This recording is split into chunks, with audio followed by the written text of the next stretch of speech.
of the Thanksgiving holiday, 2 members of the National Guard serving in Washington, D.C., were shot at point-blank range in a monstrous ambush-style attack just steps away from the White House.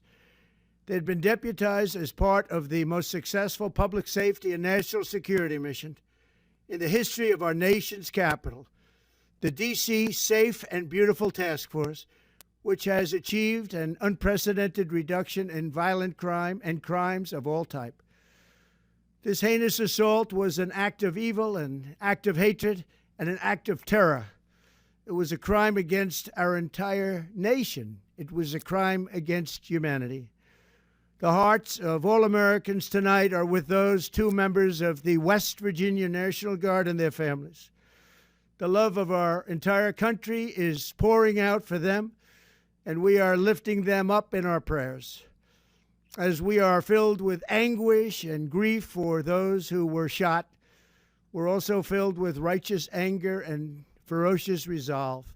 As President of the United States, I am determined to ensure that the animal who perpetrated this atrocity pays the steepest possible price. I can report tonight that based on the best available information, the Department of Homeland Security is confident that the suspect in custody is a foreigner who entered our country from Afghanistan, a hellhole on earth. He was flown in by the Biden administration in September 2021 on those infamous flights that everybody was talking about. Nobody knew who was coming in. Nobody knew anything about it. His status was extended under legislation signed by President Biden, a disastrous president, the worst in the history of our country. This attack underscores the single greatest national security threat facing our nation. The last administration let in 20 million unknown and unvetted foreigners from all over the world, from places that you don't want to even know about. No country can tolerate such a risk to our very survival. An example is Minnesota, where hundreds of thousands of Somalians are ripping off our country and ripping apart that once great state.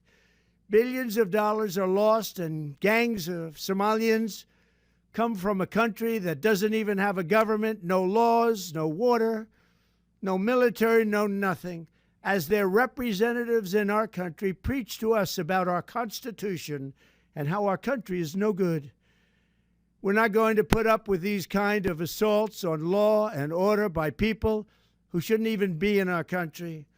We must now re-examine every single alien who has entered our country from Afghanistan under Biden, and we must take all necessary measures to ensure the removal of any alien from any country who does not belong here or add benefit to our country.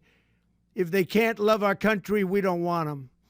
America will never bend and never yield in the face of terror. And at the same time, we will not be deterred from the mission these service members were so nobly fulfilling. That is why tonight I can announce that I have directed the Department of War to mobilize an additional 500 troops to help protect our capital city. We will make America totally safe again, and we will bring the perpetrator of this barbaric attack to swift and certain justice if the bullets going in the opposite direction haven't already done that. During this time of the year, when we gather at home with loved ones, these 2 patriots were wearing the uniform of our country, patrolling the streets of our capital. They had taken a selfless oath to defend our nation against all enemies, foreign and domestic. And that is exactly what they were doing when they were gunned down in a savage attack. I want to express my extraordinary gratitude to every member of the United States military who is deployed tonight at home and abroad. I also want to thank the Secret Service and the D.C. Metropolitan Police Department for their work today. This Thanksgiving, I ask every family to say a prayer for the 2 great heroes who were so horribly shot, and for their loved ones. Please say a prayer. May God bless them and comfort them, and may God bless and protect the United States of America. Thank you and good night.